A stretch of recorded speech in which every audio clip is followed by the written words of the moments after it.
الرحیم۔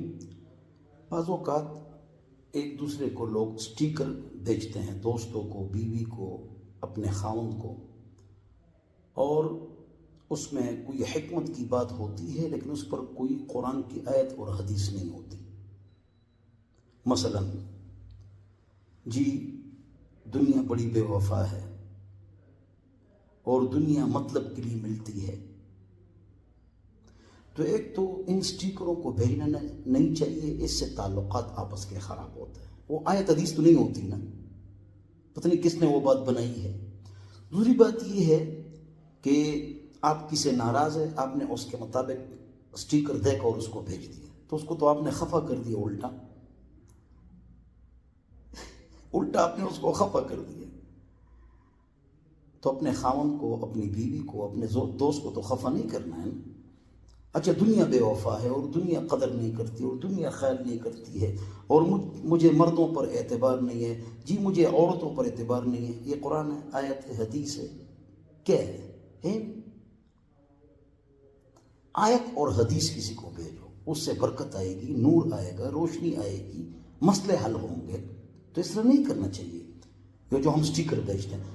اچھا اس میں ایک اور بات بھی ہے، دنیا بے وفا ہے، دنیا مفاد پرست ہے، اور دنیا جو ہے نا تب کندھوں پر اٹھاتی ہے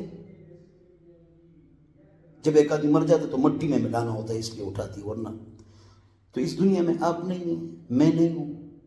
جو کسی کو بھیجتے کہ دنیا بے وفا ہے، تو کیا آپ بے وفا نہیں ہے؟ باقی پوری دنیا بے وفا ہے۔ مجھے مردوں پر اعتماد نہیں رہا، عورت نے کہا، تو آپ کو اپنے بھائی اور والد پر بھی اعتماد نہیں ہے، ان پر بھی اعتماد نہیں ہے۔ مجھے اب کسی عورت پر اعتماد نہیں رہا، بیوی کو بھیج دیا یا کسی اور کو، نعوذ باللہ من ذالک، تو آپ کو اپنی امی، بہن، بیٹی پر اعتماد بھی نہیں رہا، پھر ان کو بھی شامل کرو نا۔ اس لیے حضور اکرم صلی اللہ علیہ وسلم نے فرمایا من قال ہلک الناس فہو اہلکم، جو آدمی کہے لوگ مفاد پرست ہیں، لوگ غلط ہیں، اور لوگ منافق ہیں اور لوگوں میں منافقت آ گئی اور لوگ فہو اہلکم، سب سے بڑا منافق، مفاد پرست اور بے وفا وہ خود ہے۔ دنیا بے وفا ہے تو آپ دنیا میں نہیں ہیں، دنیا مفاد پرست ہے تو آپ دنیا میں نہیں ہیں۔ اس طرح غلط بات ہے۔ قرآن کی آیت اور حدیث کسی کو بھیجا کرو تاکہ نورانیت ہو، یہ سٹیکر مت بھیجا کرو۔ نیکی نہ کر تو برائی نہیں ملے گی، لہذا کسی کے ساتھ نیکی نہ کرو، بس یہ تو غلط ہے۔ علی کا قول ہے رضی اللہ عنہ، غلط ہے ایسی بات نہیں ہے، علی پاک علی کا یہ قول نہیں ہے، مولا علی کا یہ قول نہیں ہے، ایم مارتا ہے۔ پھر تو ہم لوگوں کے ساتھ احسان بھی نہیں کریں گے، زکوٰۃ بھی نہیں دیں گے، صدقات خیرات بھی نہیں کریں گے، اور اگر کریں گے تو ہم کو نقصان پہنچائے گا، غلط بات۔ نیکی کر دریا میں ڈال، یہ جملہ ٹھیک ہے، اللہ کی رضا کے لیے نیکی کر، بعد میں آپ کو اس کا اجر ملے گا انشاءاللہ۔ اور وہی نیکیاں جب آپ پر کوئی تکلیف اور مصیبت آئے گی، لوگوں کے ساتھ احسانات اکرامات کرو گے، جب آپ پر تکلیف آئے گی اللہ تعالیٰ انہی نیکیوں سے کشتی بنا کر آپ کے مسائل اللہ تعالیٰ حل کرے گا۔ ہم نے کسی کو زکوٰۃ دی، کسی کے ساتھ احسان کیا، پھر اس سے پروٹوکول مانگتے ہیں، قدر مانگتے ہیں، ہمیشہ کے لیے ان کو نعوذ باللہ من ذالک غلام سمجھتے ہیں، تو آرام سے بیٹھ جاؤ۔ آپ نے کسی کے ساتھ احسان کیا، اللہ آپ کو اس کا اجر دے گا انشاءاللہ، اور بہترین اجر دے گا انشاءاللہ۔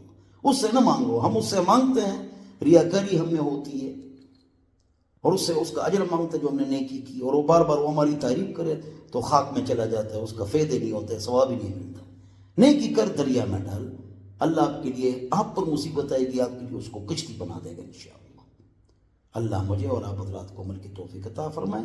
کسی کو سٹیکر میں جو بات لکھی ہوتی ہے وہ مت بھیجو، وہ غلط ہوتی ہے، وہ قرآن کی آیت اور حدیث نہیں ہوتی، اور لوگ بھیجتے ہیں بغض کے لیے، حسد کے لیے، دوسرے کو نیچا دکھانے کے لیے، اس کو طنز مارنے کے لیے۔ تو یہ سٹیکر لوگوں کو نہ بھیجا کرو۔ اللہ مجھے اور آپ حضرات کو عمل کی توفیق عطا فرمائے۔ والسلام۔